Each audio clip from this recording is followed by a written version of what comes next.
సహజంగా సాధారణంగా మనం ఎప్పుడు దేవునికి దగ్గరగా జీవిస్తాం చెప్పండి? కష్టాల్లో, నష్టాల్లో, ఇరుకు ఇబ్బందుల్లో, వ్యాధి బాధల్లో మనం ఉన్నప్పుడు సాధారణంగా దేవునికి దగ్గరగా వస్తాం.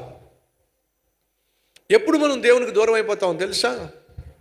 వ్యాధి బాధలు మనల్ని విడిచిపెట్టినప్పుడు, ఆర్థిక సమస్యలు మనల్ని విడిచిపెట్టినప్పుడు, ఆర్థికంగా మనం స్థిరపడినప్పుడు, ఉద్యోగం వచ్చినప్పుడు, ప్రమోషన్ వచ్చినప్పుడు, జీతం పెరిగినప్పుడు, సుఖము, సౌఖ్యము, సంపద సమృద్ధిగా వచ్చినప్పుడు సహజంగా మనిషి యొక్క నైజం ఏమిటంటే దేవుని మర్చిపోవడం.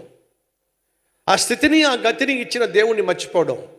అలాంటి స్థితి మనలో, వ్యక్తిత్వం మనలో ఏ ఒక్కరిలో ఉండడానికి వీల్లేదు. పోయిన వారం 2-3 వారాల క్రితం మనం చూసాం కదా, దేవుడు స్థిరపరిచిన తరువాత సొలొమోనేమో కామంతో నిండిపోయి 1000 మందిని పెళ్లి చేసుకొని దేవుని పక్కన పెట్టేశాడు. సంసోనేమో దేవుని ఆత్మతోనూ బలముతో నింపబడిన తరువాత తనకున్న బలాన్ని ఆధారం చేసుకుని అమ్మాయిలు కూడా పడ్డాడు.